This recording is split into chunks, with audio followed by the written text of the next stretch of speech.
He's here. Thank you. I now call this regular meeting of the Board of Education to order at 7:01 p.m. We'll take a moment of silence to be followed by the Pledge of Allegiance. I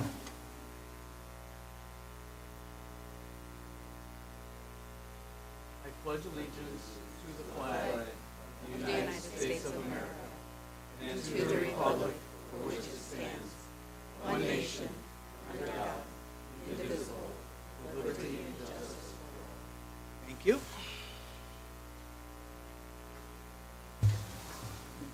Have the coordinator call the roll. Mr. Dixon, Mr. Rollins. Here. Mr. Scrivano. Here. Mrs. McCulloch. Here. Mr. Siegel. Here. Mr. Connor. Here. Mr. Escobedo. With 6 present, 1 absent, we have a quorum. Thank you. I'd like to thank Alan, I think, who's helping with our broadcast of the Channel 20 of our board meeting tonight. And we don't have any recognitions from Earl tonight, but I've got 2. So the first one is, it is National Teacher Appreciation Day today.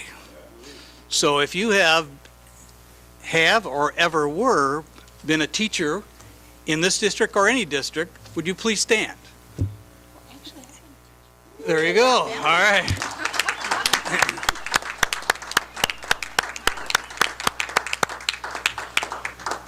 Thank you for all you do for students and the learning that happens in our classrooms. It's some absolutely amazing stuff. So thank you and congratulations on your special day of recognition. Now for the next one, I'm going to come out to the front.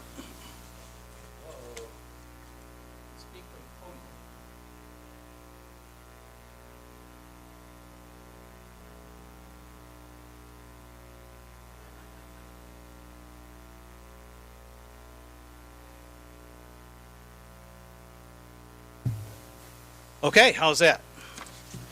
Tonight, someone very special from the administrative team is retiring at the end of this month and is attending her final school board meeting. It will be difficult for us to see her go, but we know she'll be excited to start this new chapter in her life. Roberta Edwards, would you please come to the front? Okay.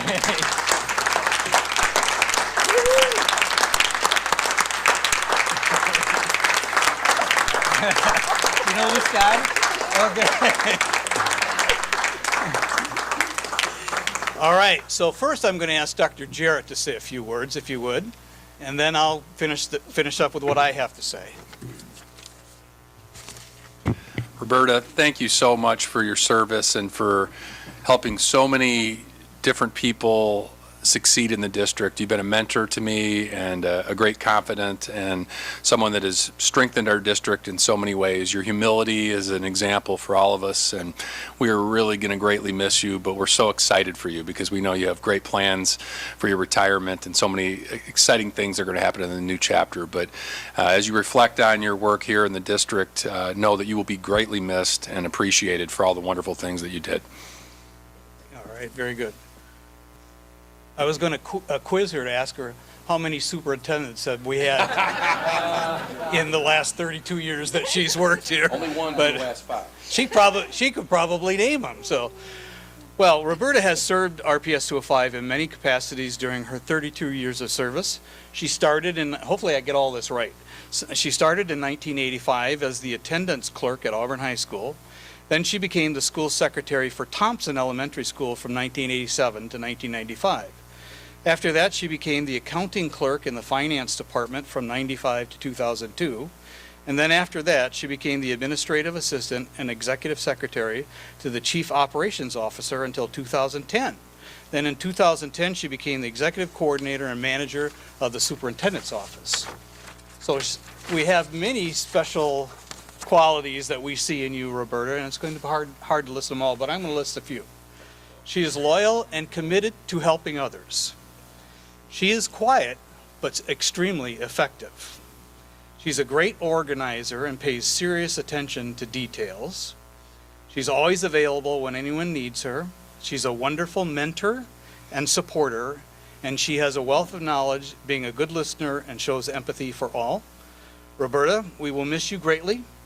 Someone once said, "Know your career was worthwhile when you can proudly walk away knowing that you have made a real difference and you're leaving us in a better place." Thank you and enjoy your retirement. So what I'm going to ask each one of the people at the head tables here to come out in front of the table, and I'm going to ask Roland, Roberta's husband, to escort her around and get hugs and handshakes from all of you. All right? Okay. All right? You get, okay. Okay. You can escort her around, Roland, okay?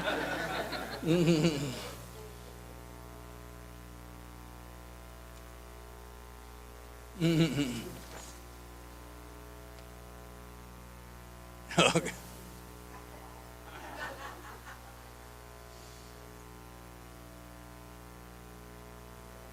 Okay.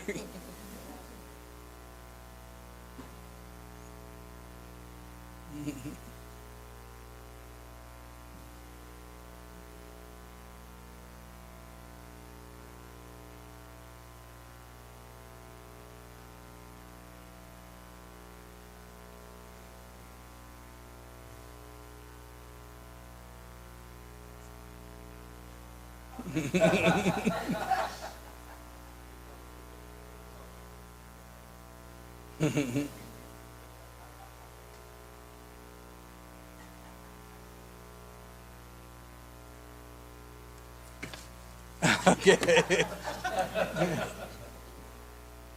Okay. And please know that you're welcome to come back and visit a board meeting anytime you want to. Okay. And here's a gift for you from the board, okay? All right, thank you. Thank you, Ken. Final. All right.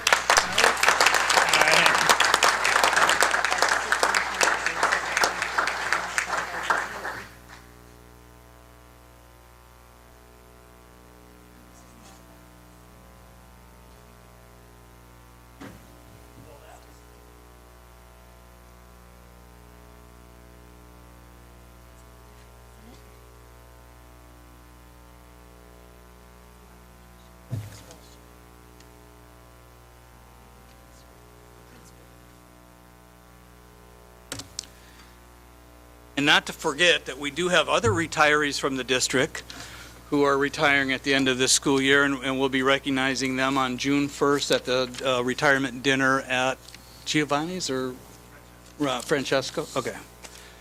Okay. So we'll move on to petitions and communications, a portion of our meeting where we invite the public to make comments. First Amendment of the United States Constitution guarantees the rights of citizens to petition their government, as well as provides for freedom of speech. Also, the Illinois School Code requires that there be a time at regular and special meetings for public comment. Thus, we're following those mandates during this portion of our agenda. According to Board Policy 2.230, public comments of the meeting is limited to a total of 30 minutes. The board will not respond to comments at this time. If it is appropriate, you'll be contacted in a timely manner by staff in response to your questions. We only have one speaker tonight, so we do have a clock on the wall to help you with your time. It's not appropriate to address individual board members or individual administrators or discuss matters that would be otherwise confidential in such open meetings. So we thank you for your interest and your cooperation with our guidelines. So we have one speaker, Jennifer Hurst. And just push that button on the microphone to turn it on, okay? Hello, my name is Jennifer Hurst. I am currently living at 4833 Linden Road in Rockford. I am part of the Froberg Elementary PTO. I was curious as to when you guys would be fixing the roof of Froberg, because I guess there's quite a few holes and a lot of leaks. So that's what I was curious about. Also, I would like to invite everyone including the audience, to our Mega Fun Fair on May 11th. I'm the PTO chairperson. We have a lot of raffles to give away that night. I got Cubs tickets donated. So we're trying to raffle those off definitely. So please come on over May 11th to Froberg. And that's my spiel. Thank you. Have a good day.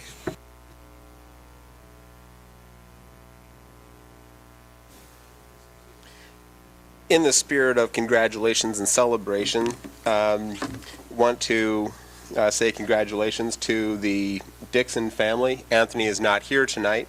A week ago, last night, his wife gave birth to twins, and for the most part, things are going okay. One child is having some difficulty and is in Chicago, but that's why we are down a board member, because he's very happily celebrating 2 additions to his family.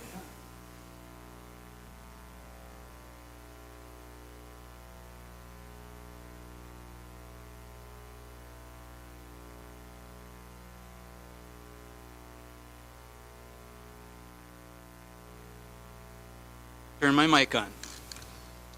We're now at the consent portion of our agenda, including the following: the meeting minutes of April 24th, payroll, accounts payable, purchase orders, construction bid request logs, and contracts under 10,000, and travel, the bid recommendations for asbestos abatement for Eisenhower and Riverdale School, the West piping upgrades, and the McIntosh boiler rebid, the recurring contracts for innovative Education Ombudsman Program, the addendum to the Youth Service Network Agreement, the intergovernmental agreement for city police services with the school district, the fiscal 18 and fiscal year 19 actuary and benefits consulting services, post-employment benefits valuation, the continuous public official bonds and payment of premiums, the Thompson Router Agreement, the REA Memorandum of Understanding for the Haskell Elementary School Year, and the Freedom of Information Log.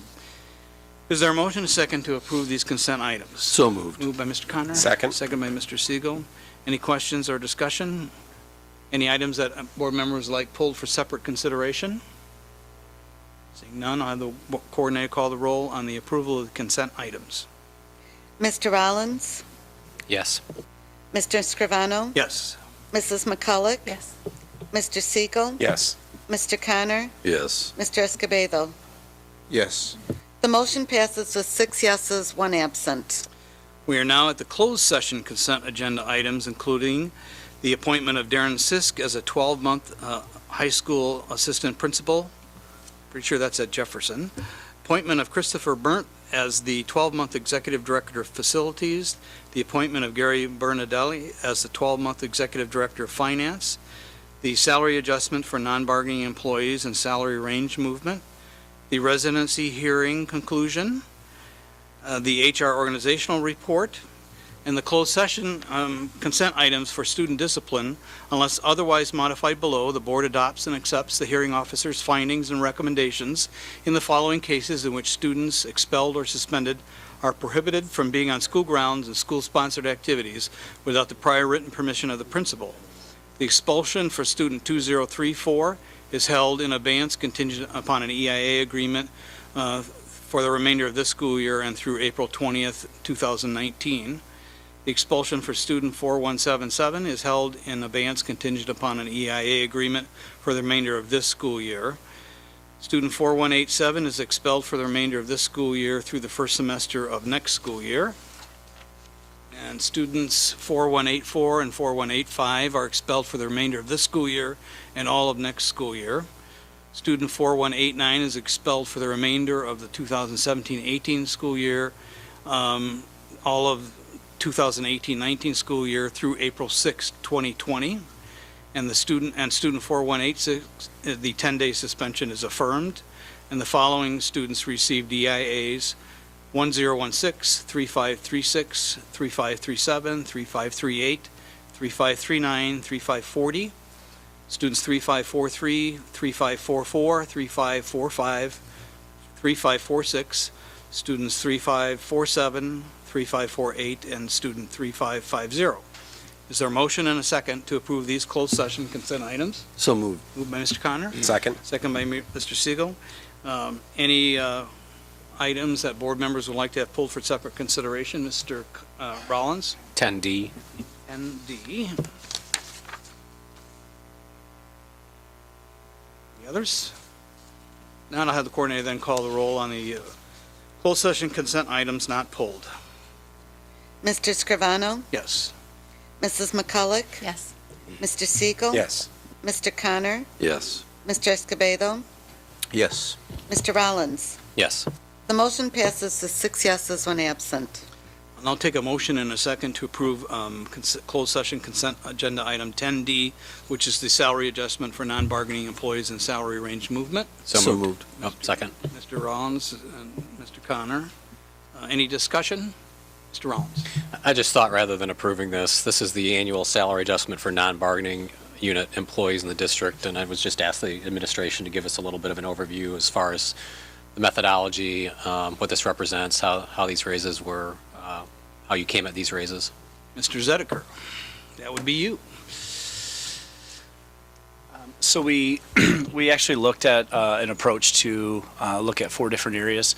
Number one, looking at a 2% base increase for employees that qualify for raises. So there's a process and procedure in terms of which employees do qualify for raises each year. We also wanted to look at addressing compression issues between administrative salaries at the building level as well as some of our bargaining unit salaries. So that was an area we looked at. We also wanted to look at some market adjustments in certain departments and certain positions for attraction and retention of employees. And then the last part in looking at non-bargaining salaries is our lunch aides and breakfast aides in the buildings. So those were the 4 major areas where we looked to spend the budgeted dollars for our non-bargaining salaries. It is a process that is collaboration between Human Resources, the Legal Department, and Finance, which is a 3 to 4 month process in terms of looking at those raises to make sure that we're addressing or doing our best to address the issues in our compensation. So it's my understanding, and I just want to make sure that I'm understanding this correctly, that you're looking at basically a pool consisting of a 2% raise, and then internally within that pool, but what the board is approving is a 2% increase in the salaries and the wages for the non-bargaining unit employees. Then within that 2% pool, the administration was given the discretion to address some of these other issues that you've been talking about. Yes, we, working with the cabinet and through the budget process, we looked at a 2% overall, and then looking at decision-making in terms of addressing some of the market competitiveness. We did add some total dollars to be able to address that, but we made sure to budget enough to make sure that the employees who qualified did receive a 2% raise. Okay, thanks. Mr. Connor. I think this is a technical note, but just to confirm that this, the administration, we are approving it tonight, and there's a potential modification that would be coming back for approval. Is that correct?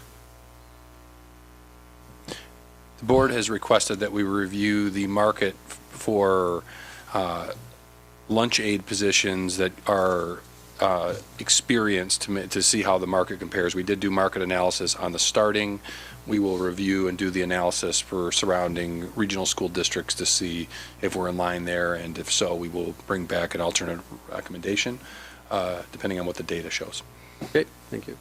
Anyone else?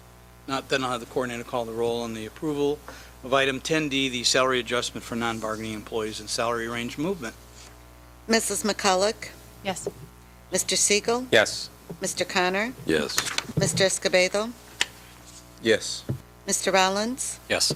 Mr. Scrivano? Yes. The motion passes as 6 yeses, 1 absent. Okay, we'll now move on to our next agenda item, which is the superintendent's report. Dr. Jarrett. Thank you, Mr. Scrivano.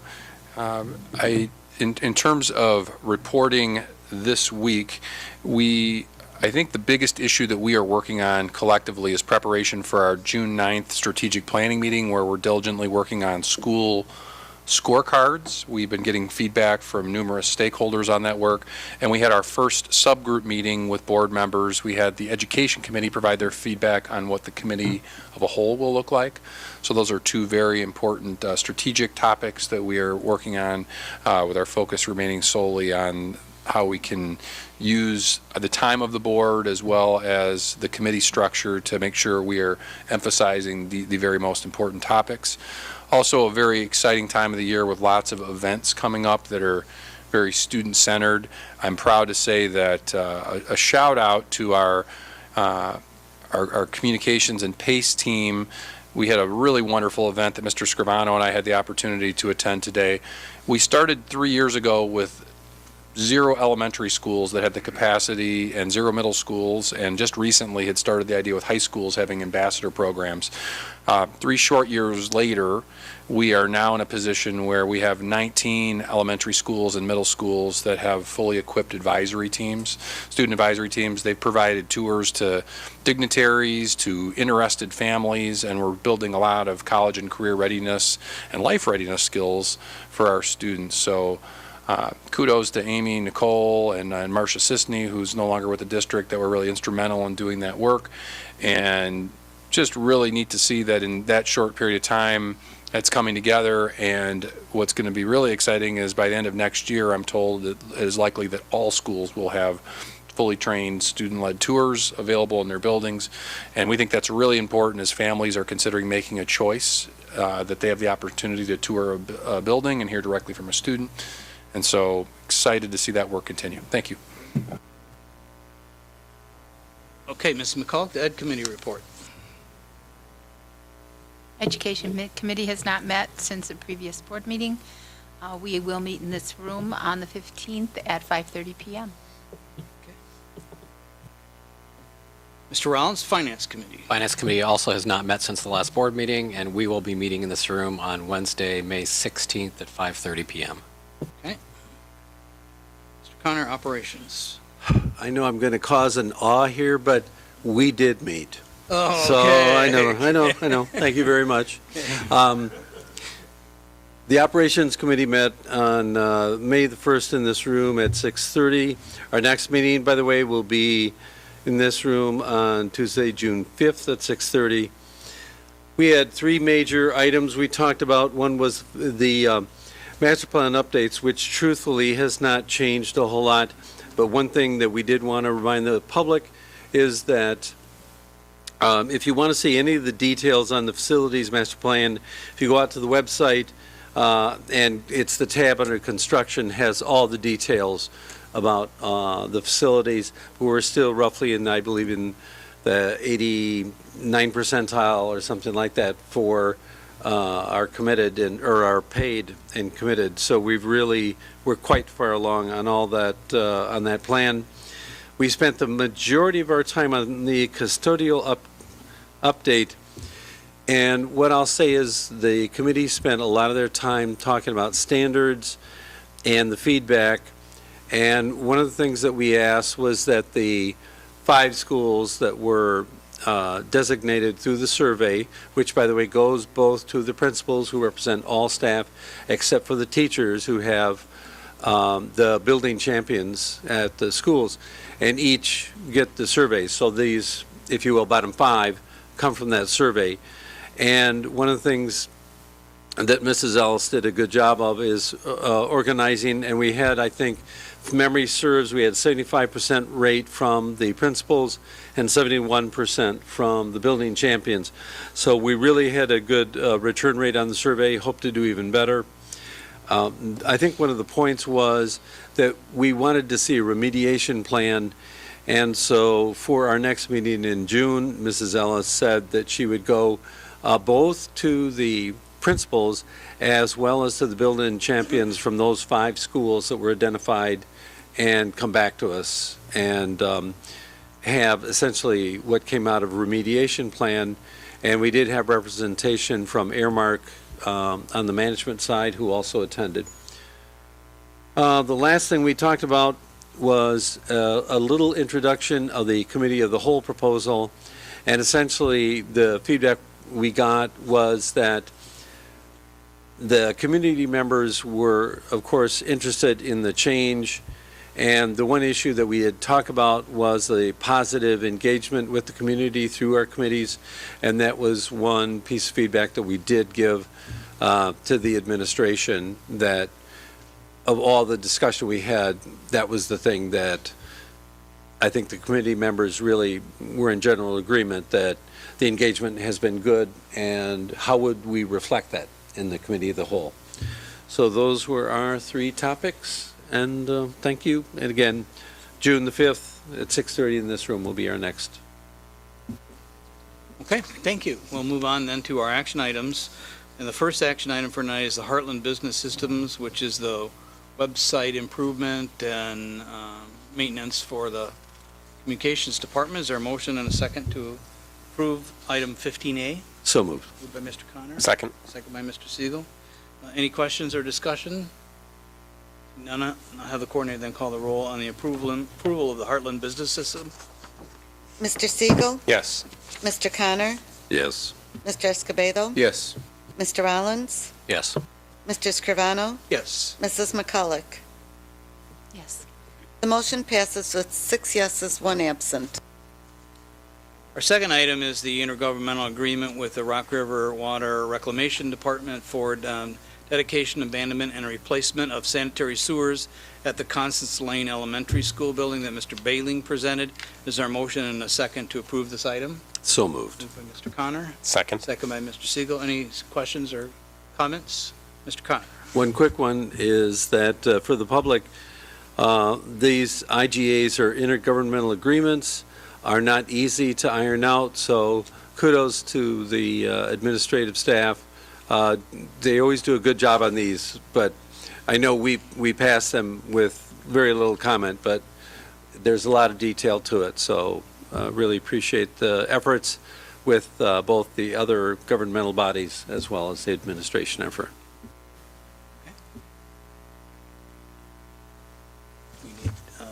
roll call on that. Mr. Connor? Yes. Mr. Escobedo? Yes. Mr. Rollins? Yes. Mr. Scrivano? Yes. Mrs. McCulloch? Yes. Ricky Mr. Button. Siegel? Yes. The motion passes with 6 yeses, 1 absent. Our third item is the agreement with the Center for Sight and Hearing Impaired. This, I believe, is for interpreters. Is there a motion and a second to approve this item? So moved. Moved by Second. Mr. Connor, second by Mr. Siegel. Questions or discussion? Seeing none, I'll have the coordinator call the roll on item 15C. Mr. Escobedo? Yes. Mr. Rollins? Yes. Mr. Scrivano? Yes. Mrs. McCulloch? Yes. Mr. Siegel? Yes. Mr. Connor? Yes. The motion passes with 6 yeses, 1 absent. Okay, we will now on to new business, and Dr. Jarrett has the first one, which is the naming of the Cherry Valley Gymnasium. Thank you, Mr. Scrivano. During the process, there were a number of names that were submitted for our 2 new elementary schools. We ultimately selected Constance Lane and Cherry Valley. At Cherry Valley Elementary, there was strong support also to honor Leonard B. Keller, who was a U.S. veteran of the Vietnam War, who was a Medal of Honor winner. And we think this is a wonderful way to honor the service of a great American who happens to be from the Cherry Valley area, and we would like to recommend that the gymnasium be named after Mr. Keller. Is there any discussion? Mr. Connor? Thanks to the administration for this. There's a lot of support for Sergeant Keller, and I know there was a lot of general support for the naming of the school. And the one quick comment, and I'm hoping that the family might be here next time, maybe to be recognized to say a few words, but one comment on the gymnasium and why the gymnasium is so important. If you think about the role of the gymnasium in a school, it's where meetings are held, it's a general gathering point. So to honor our veterans, and particularly Sergeant Keller, Medal of Honor winner, we felt was really appropriate as a gathering point. So that's one of the reasons here, and really appreciate the recommendation. Any other questions or comments? If not, this will be presented at our May 22nd board meeting for a vote.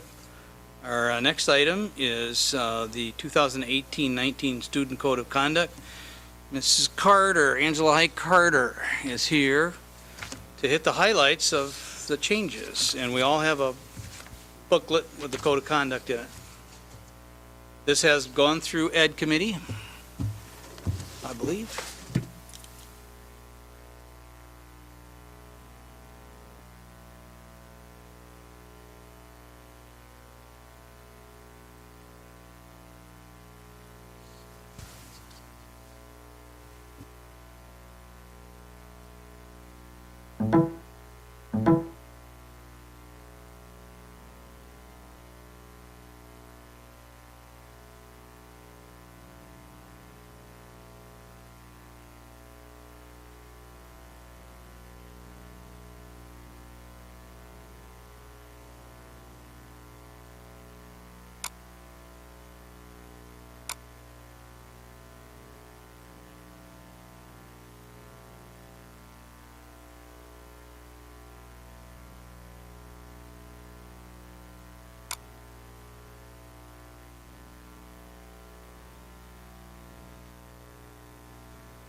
We got Alan to the rescue here.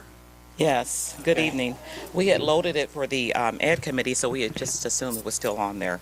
Okay. Laura, did you pass out the new packets? Okay, wonderful.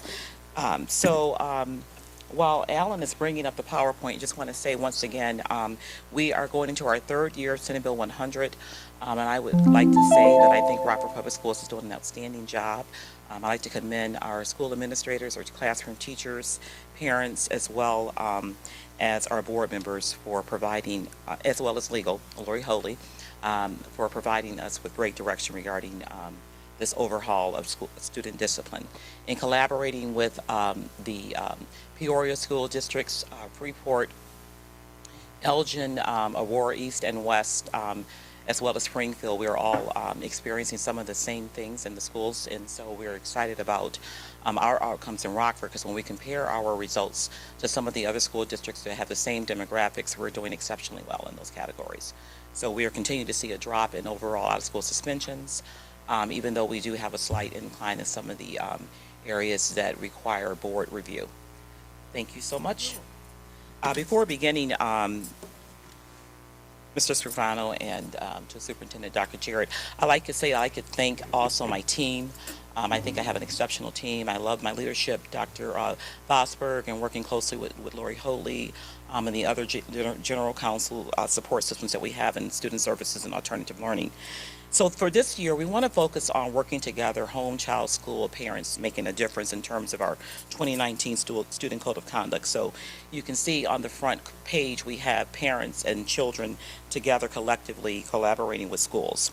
And so for the current adoption, I want to make sure that once again we are in alignment with Senate Bill 100, as well as also including information regarding the bully policy. We're going to be actually reviewing that this year as well. And included within the overall presentation, we have our 3-year contract renewal with Ombudsman Services for high school students at what we call Innovative Learning Center. The timeline for the review, which is required by Illinois school statutes, requires us to begin a review as early as August at the start of the school year, all the way through January, looking at previous school data and collecting that data to share with our parent community meetings that we host throughout for the second semester. This year we held those meetings at East High School. We had approximately 6 meetings total, and we had an overall turnout with both students, parents, as well as school administrators, teachers, and also individuals that work in the central office. Just an overall review with the Student Code of Conduct statutes out of the Illinois School Code. Just want to take a moment to read into the minutes section B and C. The state cannot provide its children with the education they deserve and require unless the environment of the public schools is conducive to learning. Section C says that environment cannot be achieved unless an atmosphere of safety prevails, assuring that the person of each student, teacher, and staff member is respected, and that none of those people are subjected to violence, threats, harassment, intimidation, or otherwise confronted or inappropriate behaviors that disrupt the educational atmosphere. The last section of this Code 105 basically highlights in Section H, every school district in the state shall do all it can to ensure a safe and appropriate educational environment for all of its students. Rockford Public Schools continues to engage in national research and evidence-based peer-reviewed information regarding school climate. And so the listed organizations are there for your perusal. Of course, Illinois State Board of Education, the CASEL, which is our collaborative for academic success and social emotional learning, is integral to what we provide in terms of Student Code of Conduct. The list of research can be provided or looked at on the next few pages. I just want to highlight the new ones for this year, which include the National Coalition for Parent Involvement in Education, 2017. And this particular research article provided guiding principles as a resource guide for improving school climate and school discipline. The other two texts that we also incorporated this year for research was a textbook entitled Teach, Breathe, and Learn. We focused a lot on mindfulness, specifically in the classroom, and several of the SSLA staff members went around to schools to actually share some of this information and also train teachers and building principals on mindfulness. The next text that we used for research was entitled Excellence Through Equity, and this particular text focused on 5 principles for connecting the 5 whole child tenets for student success. And these are basically healthy lifestyle, students learning in an environment that is physically and emotionally safe for students and adults, specific to building and sustaining relationships within an atmosphere of trust, engaged in their learning and connected to both school and the broader community. Number 4, students are supported by qualified and caring adults. And the 5th tenet, students are challenged academically, preparing them for success in a global market economy. These 5 tenets are also associated with the Association for Supervision and Curriculum Development, known as ASCD. The next information regarding responsible, respectful, and safety first. Our data analysis include RPS student discipline trends, which we'll be showing you shortly. They also include professional learning communities, which are integral to each of our schools. They also share behavior theorists, sources, and organizational structures, optimizing performance and goal attainment. Some of our key researchers include Sprick, Jawuk, McChesney, and of course, ESSA, which is Every Student Succeeds Act. The next slide that we want to share with you is basically the first group of tier trends for discipline for this particular school year, as well as all the way back to 2011. Now, you may see a significant drop between 2017 and 2018, but that is based upon the fact that we are only sharing with you the first semester results. The behavior data reflects a 7-year trend of incidents within each level. Minor offenses are addressed within the classroom level and reflect a steady decline from 2016, resulting in fewer classroom disruptions and more time on learning for teachers and students.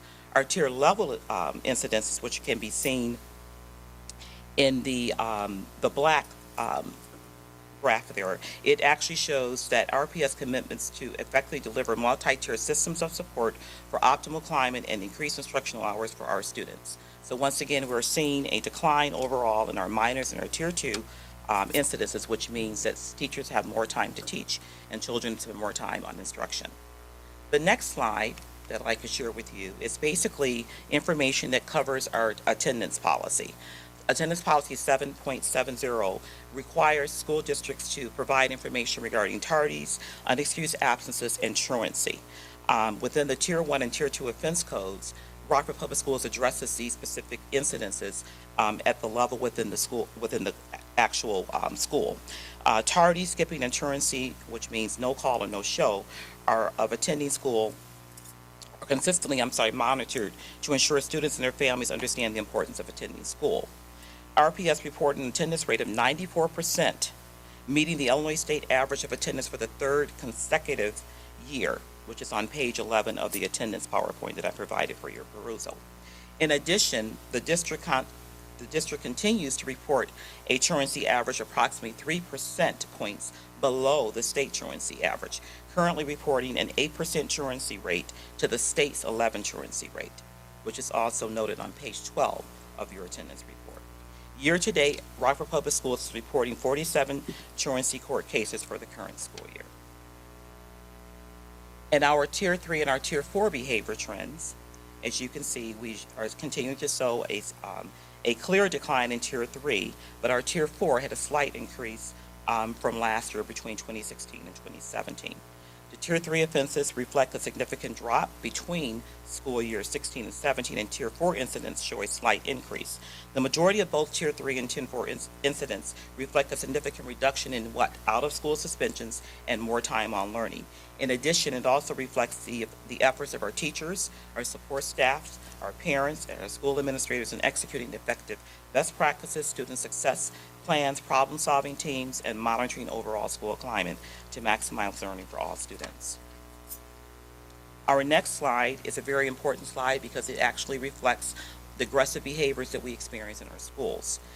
Our data reflects a steady 6-year decline and a slight increase of less than 6% in last year's incidents, sustaining the overall average decline from 2011 all the way through 2017. This success continues to reflect the engaged partnerships with our parents and our school staff in the delivery of multi-tier level systems of support. Elementary schools are currently utilizing Peace Circles, Second Step, a Connect to School, bullying interventions, parenting workshops on violence prevention, restorative practices, and trauma awareness. In addition, our secondary schools are providing anger management interventions, social intervention activities during style classroom visits, peer mediation, Why Try, Big Brothers programming, and etc., to assist our students in acquiring soft skills as well as executing appropriate skills for social interventions. The next slide is actually the percent of students involved in fighting or group violence. RPS percentage of students involved in behaviors aligned to aggression reports a slight increase, once again, less than 1% between 2016 and 2017. However, RPS responded to the slight increase through instituting mentorships, pilot programs at one of our middle schools and one of our elementary schools, and extending ACS strategies to our 6th grade classrooms at 3 of the middle school programs. These individual programs were presented to the Educational Committee for clarity and understanding.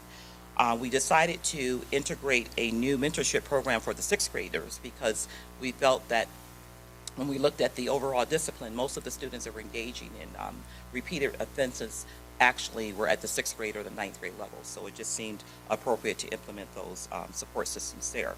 The ACS strategies for the 6th graders for the 6th grade classroom will be implemented in the fall at Kennedy Middle School, West Middle School, and Reese Middle School, respectively. Mentorship pilots have proven successful in assisting students in avoiding confrontations, as well as engaging them in a positive network of peers, teachers, principals, and support staff. Bullying and threats. Once again, this is a review for our biennial bully policy. RPS continues to advise parents, as well as teachers and students, as well as support staff, on the importance of recognizing and reporting bullying within the school environment. This includes threats, harassment, hazing, bullying, cyberbullying, and bullying within the dating relationship. I have enclosed for your perusal a sample of the PowerPoint regarding our overall bully incidents and reports throughout the district. We are beginning to level off the number of incidences over 6 years, and we are encouraged by our social intervention systems developed at our elementary and our middle school levels to assist students in coping with conflict from a positive and social manner, and not resorting to violence. Our bully team works with all CS middle schools, which is approximately 14 elementary schools, and supports our middle schools when requested. We have also provided bully presentations to parents at all levels and support teams within the high school. The attached report provides national statistics and resources for bully awareness as well as prevention. Specific incidences within Rockford Public Schools for the current school year as part of our biennial review will include updates on 7.180 in the category of the following: sexual harassment without misconduct, outright bullying, cyberbullying, extortion, sexual harassment with misconduct, threats, intimidation, and severe bullying. This particular slide provides the board with an overview of all of the presentations that have been presented this year by the Student Services and Alternative Learning team. Inclusive of that is trauma, as well as restorative practices, which is two of the new initiatives for this particular school year. The bully policy is 7.180. We also included within that policies information regarding Aaron's Law, regarding Anne Marie's Law, regarding information on teen violence within the teen dating relationship as well. The next slide is historical data, once again, regarding our arrest data. Students experiencing offenses related to court appearances continue to reflect a steady average overall decline of 40% from the initial date of 2008. However, from 2012 to 2013, we did see a slight increase, and then we saw a consistent decline. These trends continue to move forward and remain around 255 arrests total for the school year. We are hopeful that that we are able to continue to maintain this particular average through the current year. I also wanted to include that part of this is integral to our youth court program that we are offering at the 4 high schools. We've seen that the statistics that are provided within this particular PowerPoint that I gave you also for your perusal shows that those schools that are utilizing the youth court program is highly effective in those schools. The next slide is the out-of-school trends for 2009 to 2017. RPS continues to improve overall instructional hours for our students through reduced out-of-school suspension incidences. ISB OSS trends data report RPS exclusion rates continue to fall since 2013, and we are excited about the steady decline in out-of-school suspension experience and improved learning opportunities for our students. The next slide actually takes that graph and places it in numbers. So as you can see, overall, ISBE is reporting that as of 2017, we only had 2,885 students who actually experienced an out-of-school suspension. This is a 65% decline from 2009 to 2017, and based upon our current trend data, we will be even lower this year.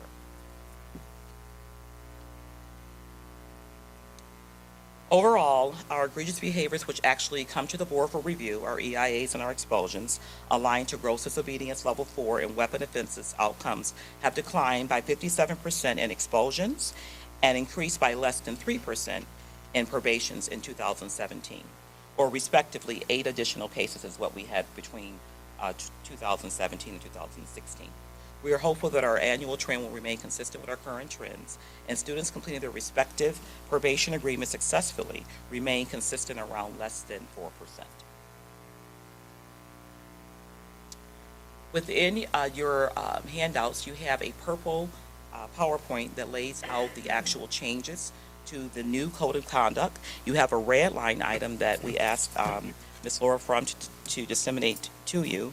And it looks like this. And what we like to basically share with you is the few changes that we are recommending to the board for this upcoming school year. Basically, the code, the minor language changes include wordsmithing and paragraph revisions specific to page 9 of the Student Code of Conduct. So if you would turn your new Code of Conduct to page 9, you can actually see that that's probably the most of the changes that we're actually recommending for this year. And those are basically relative to 2 points. Administrators can no longer require a student to provide them with their password or their passcode. According to the new statute, they require a student to cooperate in the investigation, but they cannot require that. Students must actually utilize their passcodes and their passwords individually and then pass the electronic device on to the administration. So that needs to be placed in the Student Code of Conduct, and you can find that on page 9 as stated earlier. The second change or major change in the Student Code of Conduct is aligned to 504 students under IDEA, and says a student who is excluded from an educational program for more than 10 consecutive school days, that the administration needs to be aware of whether or not that is considered to be a change in educational placement, which is very similar to the students who are currently under IDEA with an IEP. This is now aligned to the 504. The other minor changes, once again, are basically wordsmithing, but we did want to make sure that parents are aware that every bully offense that's noted in the Student Code of Conduct does require a bully report to be placed on file with my office, so that if legal needs a copy of it, or if we have any other questions or concerns, that those bully documents are readily available to parents. So we did include that on all of the areas throughout the code to ensure that parents are aware that that particular action does exist.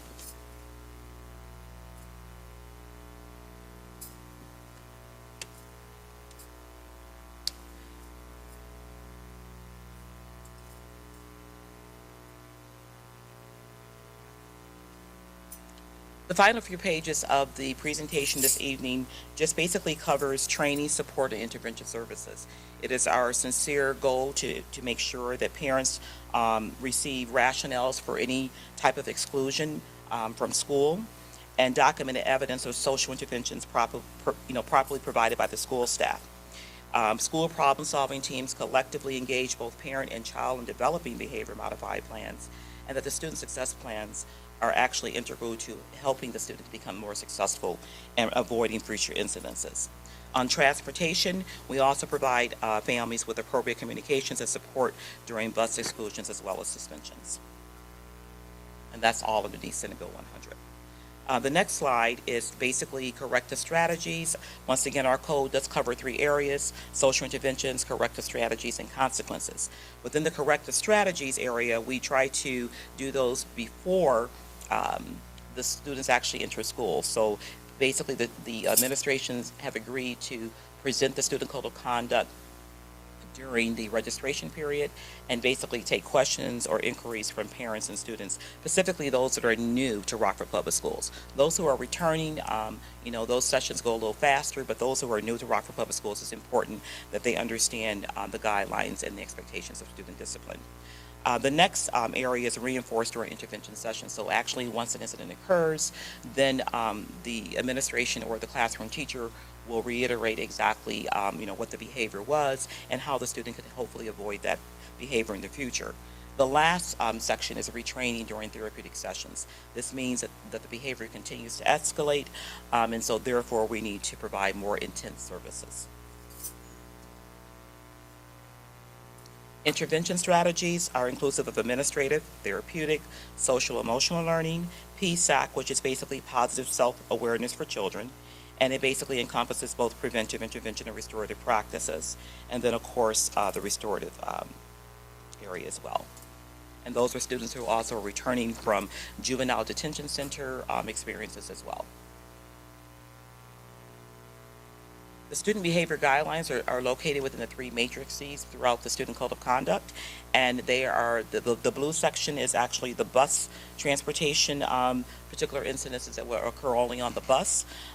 The purple section is the elementary, and then of course the white and black section is the secondary, and those page numbers are listed appropriately. Progressive intervention, these are particular cases that will lead to the board eventually. And so we have, once again, what do we do to temporarily remove the child from the classroom so the teacher can continue to teach and kids can continue to learn? Then we have to move the children to the second phase, which means a short-term or long-term suspension. Senate Bill 100 requires us to make sure, once again, that we develop a rationale for students who are excluded from the classroom, 1 to 3 days, or 4 to 10 days. 4 to 10 days or 1 to 3 days means that we have exhausted all the possible social interventions possibly within that particular environment. When we get to the goals section, when we have a transfer to a social intervention learning site or alternative program, those are usually analyzed by both the assistant principal as well as the principal, and those are approved by my office. Today, we are also embedded within this presentation the review of one of the ombudsman contracts, which is one of our social intervention learning programs for high school students, which is also known as ILC or Innovative Learning Center. When that is all exhausted, we must go to the next section, which is expulsion. And that is where we bring the case to the board for review to determine whether or not a student needs to be excluded further beyond the 10 days and whether or not that student should be placed in an alternative environment or set for services.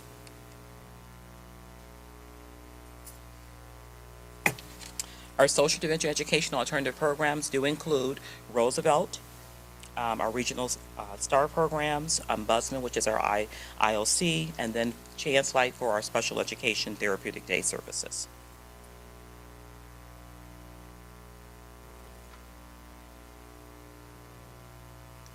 And that basically concludes the overall presentation for the 2018-2019 Student Code of Conduct update.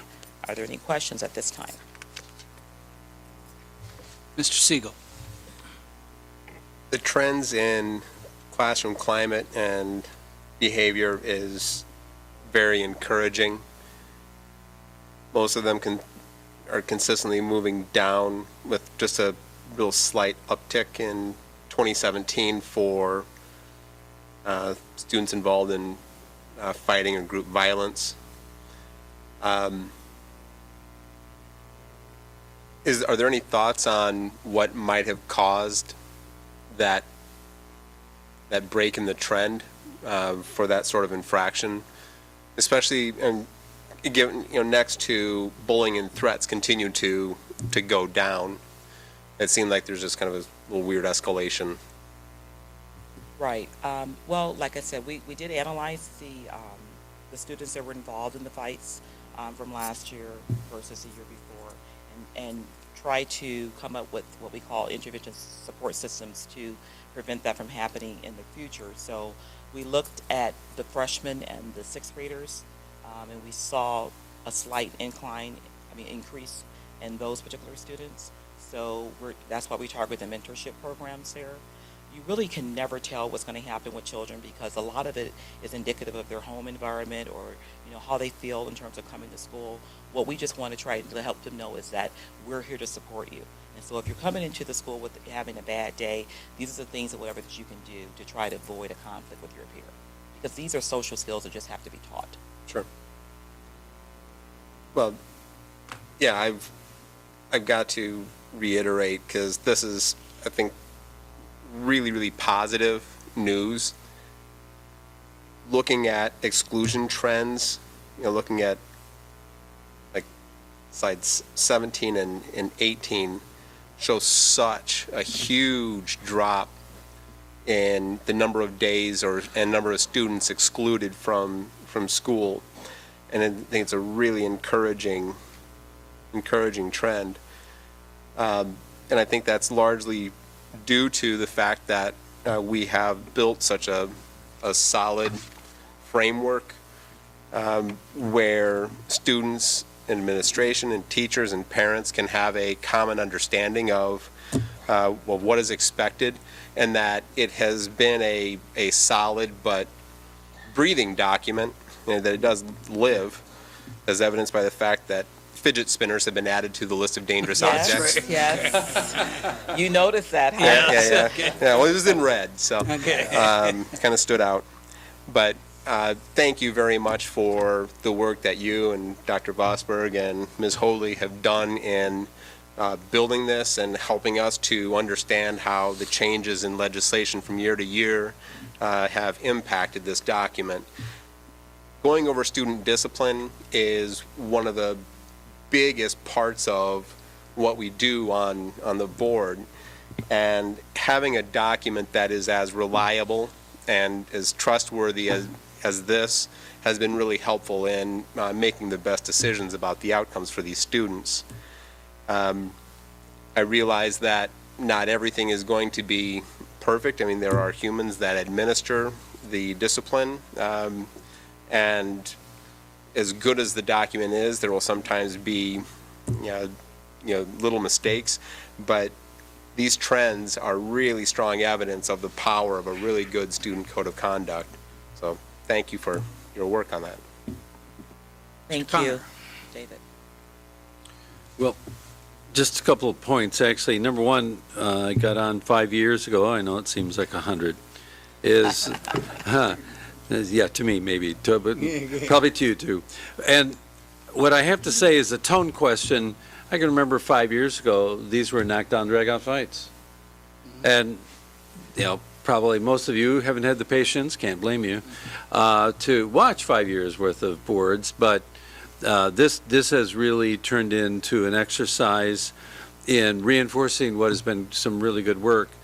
So the first thing I want to tell the public is, this has really, I think, come a long ways, and especially when the state seems to not be able to resist my words, meddling, but hey, the fact is that all the challenges have been met. The department led by Mrs. Height Carter has done a great job responding and has been a steady hand in this, so really appreciate that. And the one thing I'll say is, if you visit schools, what the officers will tell you is what a huge difference in the climate and the schools. And I know that's anecdotal, but if you visit all the schools, it's visceral and it's really tangible that you get that feedback from the people that would know. So I concur with Mr. Siegel. This is a great job. The fact that there's really so few things that we have to tweak, and this is policy, but I think really considering everything that we've gone through, really, really good job. Thank you, Mike. Mr. McCulloch, I was going to call on you anyway, because Yes. your committee is the committee that oversees this code of conduct process, so. Well, and the process is carried out to a T.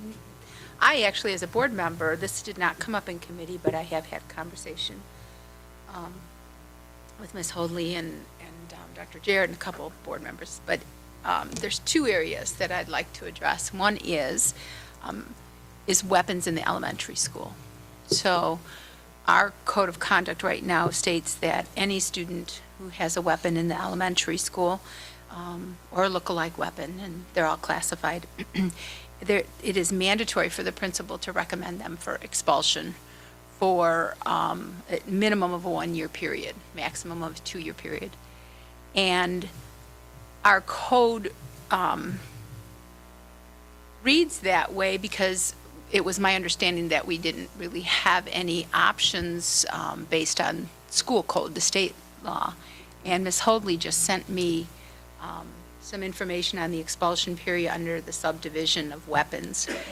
And it appears, let me preface this by saying, when we see elementary students, K through 5, I don't think we've seen any preschoolers with weapons, thank God, but it is typical of the board to give them an expulsion in abeyance instead of a full expulsion because for them to continue school, we don't have any alternative placement, and so if a student is actually expelled, we give them homeschooling.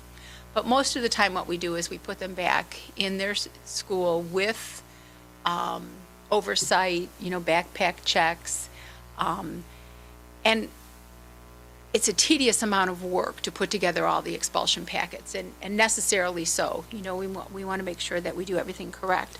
But we've seen things like a student picked up a nail on the playground, or a student picked up a piece of ammunition somewhere and brought it in, and we had one that 1 year where he brought it in for show and tell, and we had to put him up for expulsion. Okay. So, and we do believe that it's a learning period for students in K through 5, and we want to give them every opportunity to stay in that learning environment.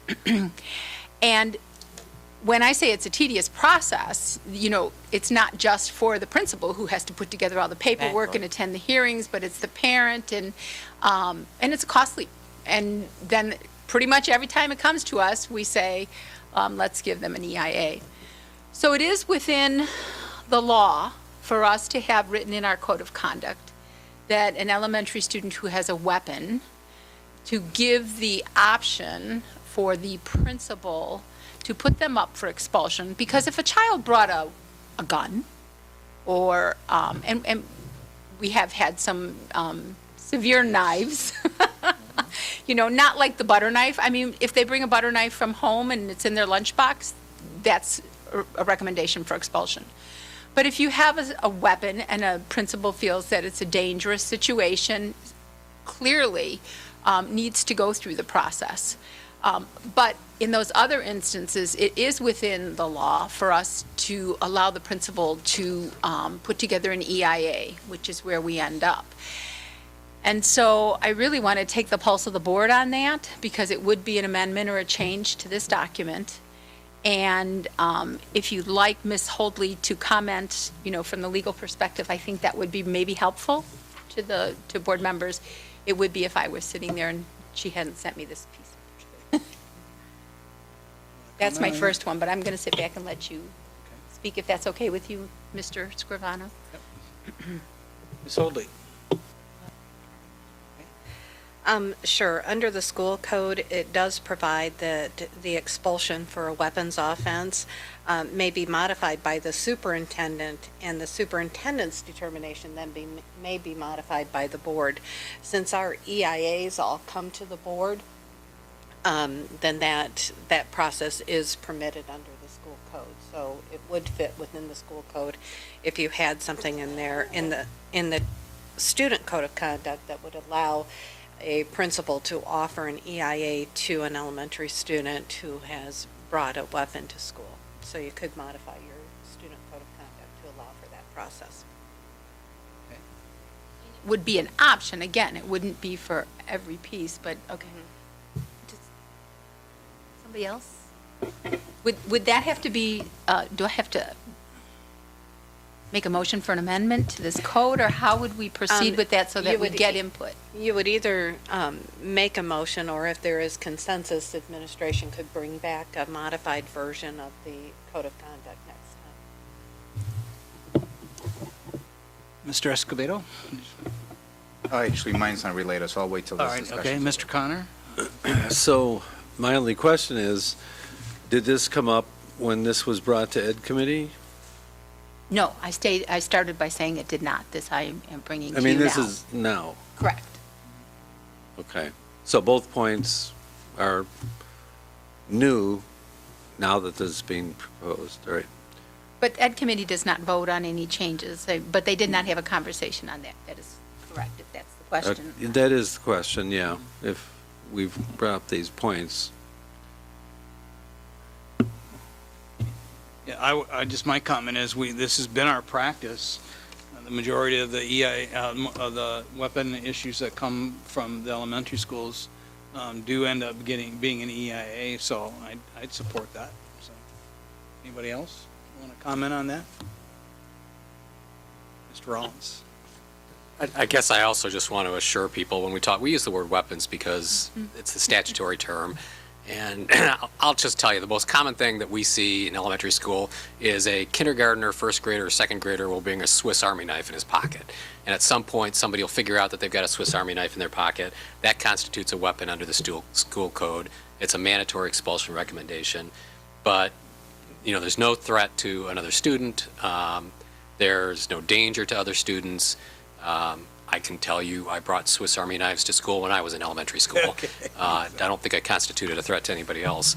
And so I think what Mrs. McCulloch is saying is that in those instances, it would be nice to give the administration, the principals who are on site and who know these kids, and to the discretion not to say that this kid ought to be expelled and have to have it brought to the board, that they can offer something alternative if they also believe that the student posed no threat to the safety of other students, and I would be fine with that. I mean, that's, from my standpoint, that's fine. That's fine.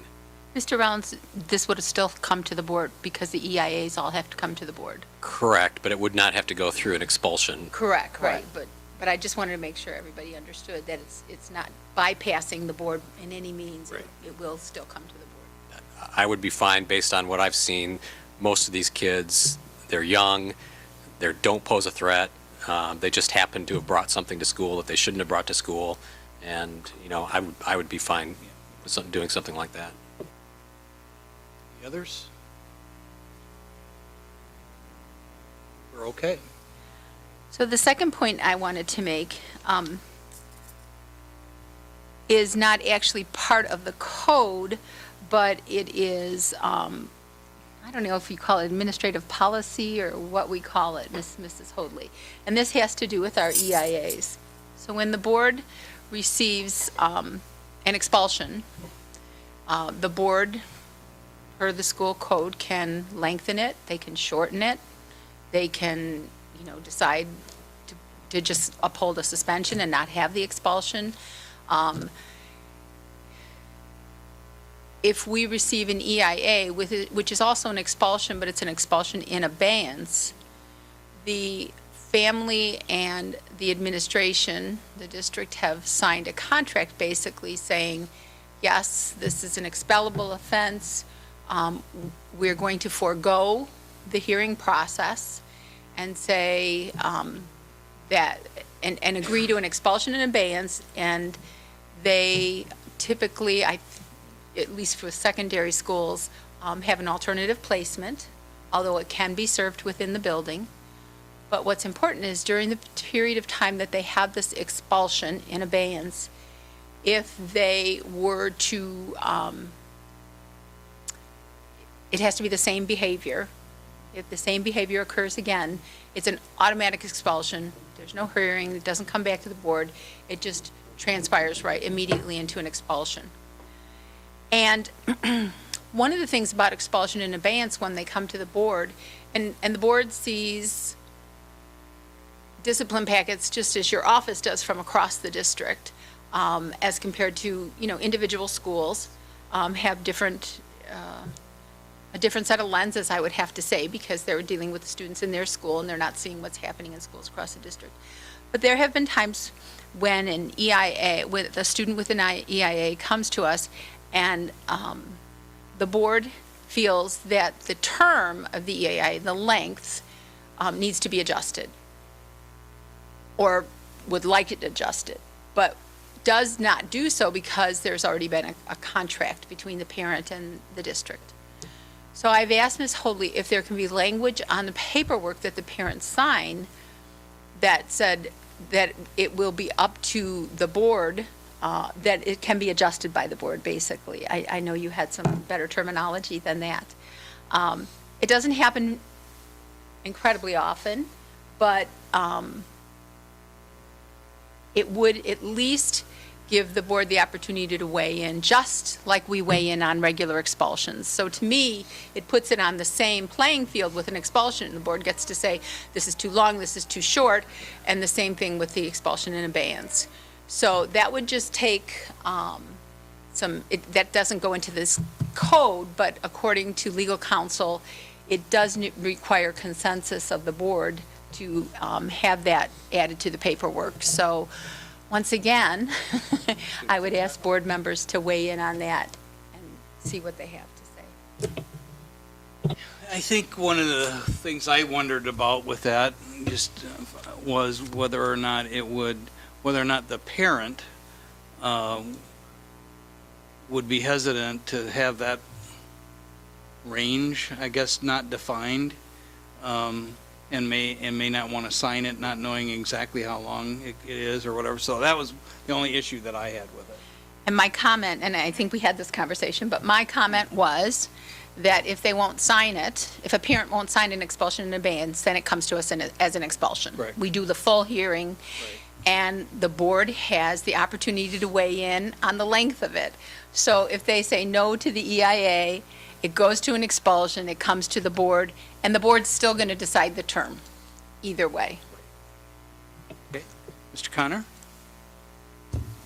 So I'll just, number one, let me just say that, these were issues a month ago, and the thing that I'd say is, I don't mind making decisions on the fly. I just, this has been going on, and this is one where I'm in agreement with Mr. Scavano, and what I'll say is that actually it comes to us differently, and I think it would discourage. I would not sign something whose terms and conditions were not clear. And from my point of view, this is where the terms and conditions are not clear. So I'm not particularly disposed on this one. I understand why, because we're trying to have a flexibility.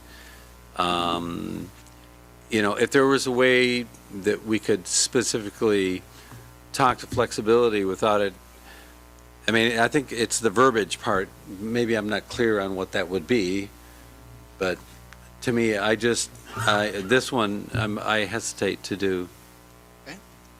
Could I say that it doesn't have to be on the fly? First of all, we're not voting on this tonight, and secondly, we don't vote on this other. So, Ms. Hoadley, could you craft the language so that people could respond to what that language would look like? Would that be helpful to board members? Did you want to? Yes, I can craft that language. I did want to clarify just a couple of things because you made a couple of inaccurate statements, and since we're talking about some discipline issues. First, an expulsion in abeyance isn't an expulsion. It's a recommendation for expulsion that won't take effect if a student does certain things, so conducts himself well or whatever the requirements are in that. So it's not actually an expulsion unless they violate unless they violate the agreement. Yes, it's much more like a probation. Last chance. And the second thing also is that it's not just for the same conduct. So for example, if they are on an EIA for getting in several fights, but then have a drug offense, that would also then invoke the violation of the EIA and would result in an expulsion. So those are just a couple of clarifying points. I think the biggest issue is because it's a contract, you would have your agreement that has been tentatively agreed to and then brought to the board, and you would be modifying that agreement, which then would send it back. And so if they don't agree, they would have to go through the hearing. So it really lengthens the process. But yes, I can go ahead and draft up some proposed language modifying those EIAs for you all to take a look at. And the EIAs are very successful in terms, I mean, we've had some numbers come back about how many students who are on EIAs. Yes, we've had less than 3% of our students actually, I'm sorry, like 3.7%, so it's less than 4% students actually violate those EIAs, and 98% of those were because the parents moved. It wasn't because the kid did another offense, it was because the parents moved. So you might explain why that Right. happens. So one of the things that you might want to consider instead of modifying that agreement is perhaps working with Ms. Hyde-Carter to identify proposed lengths for certain violations. Yes. For the EIA. So that would be upfront with those kind of guidelines, knowing that there might be some, because you have to treat each case individually, knowing that there might be some change in those guidelines, but at least that would be something upfront versus modifying the existing EIAs. That's a possibility. Mr. Siegel, you're our resident expert on EIAs. Okay, okay. So, because he reads them. Any thoughts? I guess I am also a fan of having the terms pretty well set at the building level before they come to the board, where we might throw in some variance. That already happens to a certain degree. We, on very rare occasions, lengthen or shorten the terms. But I like the idea that the parents understand all the terms and the conditions for what they're signing, with the understanding that the board may make a small change to it, or just make a recommendation for a change. Just because we make a recommendation to a change also doesn't mean that it's going to be executed. And that really does become, I'm just talking about not worrying about having optional term lengths on EIAs that a parent doesn't know about.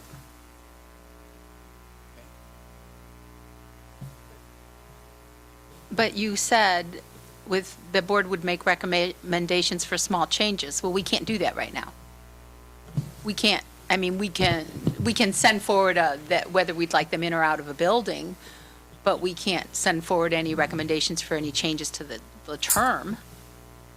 It appears to me that there are two ideas that Mrs. Holdley has suggested. One would be a process that the board could contemplate for providing more specific guidance along the EIA on the front end, and she can also draft sample language. I think we'd be happy to provide some suggestions in both areas, and the board can decide if they'd like the former or the latter. As opposed to continuing to debate it on the floor tonight, I think we have clear direction from the board that one of those two options would be contemplated by, ultimately accepted by the board, and that would allow us to fix the problem one way or the other. Because I think the problem we are trying to solve, if I'm hearing correctly, is the notion that the board has less ability to provide direct guidance in the AIA process. So I think Mrs. Holdley's given us two really solid solutions. So Mrs. Hyde-Carter, you could perhaps draft some specific guideline recommendations, and Mrs. Holdley could draft the language. We could present both, and the board could contemplate. Mr. Escobedo? Yeah, so I guess I think I know pretty well where I stand on this. I completely see Ms. McCulloch's point. There's been a few cases that, I wish we had that ability as a board member. However, as a parent, it's not something that I would support. Signing an agreement is, I'm just thinking from a parent standpoint, if you're signing what you know is going to be the agreement with an understanding that there may be changes, why would as a parent want to sign anything? So I guess I know where I stand this, and I guess I would encourage just to do it at the administration level, to say, let's provide guidelines to the building level. Okay. Mr. Rollins?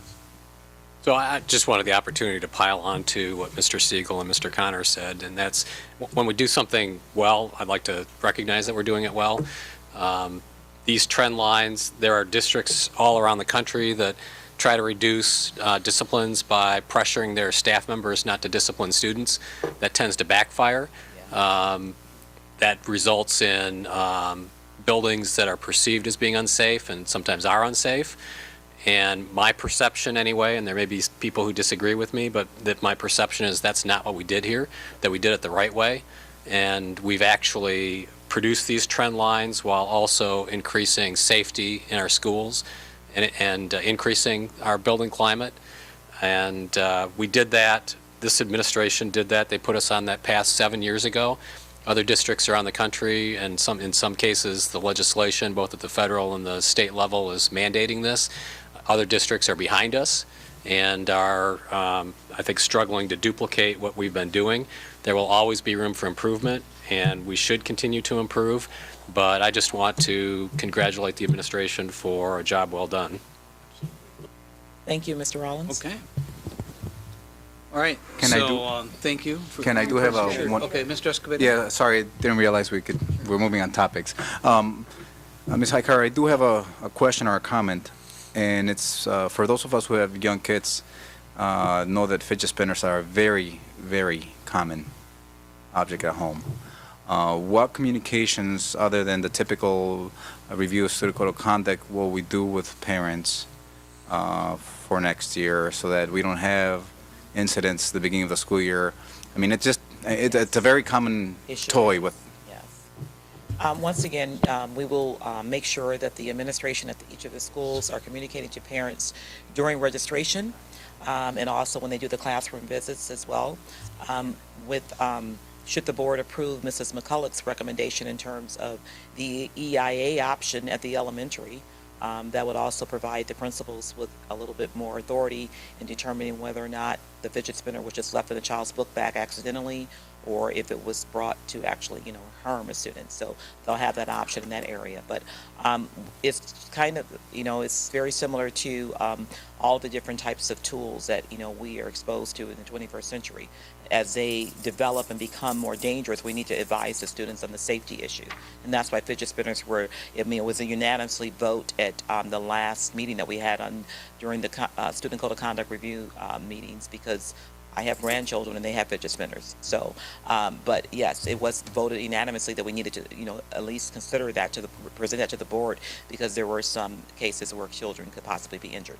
Now, the code does help us. I don't know if you've had an opportunity to actually read page 46 of the code. It does go on to define objects, and it says any other object, by its design or weight, could actually inflict harm on an individual. So we could have actually classified fidget spinners in that category, but we felt to protect the children and the parents, we needed to put it in the code. That's so fine. They could actually see my question is more a comment about communicating the extra so that length. was our first line of communication. Put it in the code. Yep. And then second of all, make sure we reiterate that. Any news blasts, anything we can, Yes. And it's a very common It is. among kids, and I'm just concerned that at the beginning of the school year, even though we review the student conduct during registration and so forth, that if we don't go that extra step, we're going to see a lot of cases at the beginning of the Yes. school year. Exactly. That's why we wanted to put it in the code, because it wasn't in there before, so. Kind of put it in line with, a pen or a pencil is an essential tool to be used in the classroom, but it can also be used as a weapon. Yes. And so I think that's the category that would fall under is something that could harm someone if used improperly. So. Okay, any other comments or questions under the student code of conduct? This will come for approval at our May 22nd meeting. Mrs. Holding and Ms. Carter are going to get some guidelines to us for EIAs. Any other agenda items for tonight? If not, I'll take a motion for adjournment. So moved. Oh, well, Mr. Rollins, hang on a second. So Must add something. this is the time of year that we had a former board member used to suggest or ask that the administration come up with a plan to make sure that schools are ready to open in the fall. And we had a little bit of a rough opening this past school year, and so I'm going to channel my inner Mrs. Powers and say, will we have a plan in place this summer to ensure that any IT software upgrades have been implemented and debugged before school starts? Will the classrooms be put together in time for teachers to get in and get them set up before school starts? Will we be ready to go? Sure, you get that We one. will build a Okay. plan, and Mrs. Hoadley will take the lead on the operations side, and Mrs. Detman, and when we have the person identified as the ED of Tech, and as well as the current team, we'll work that up, and we will present back to the board when we have that completed. Any other business for tonight? Now I'll take a motion for adjournment. So moved. Mr. Connor? Second. Mr. Siegel? All those in favor say aye. Opposed, same sign. We are adjourned at 8:29.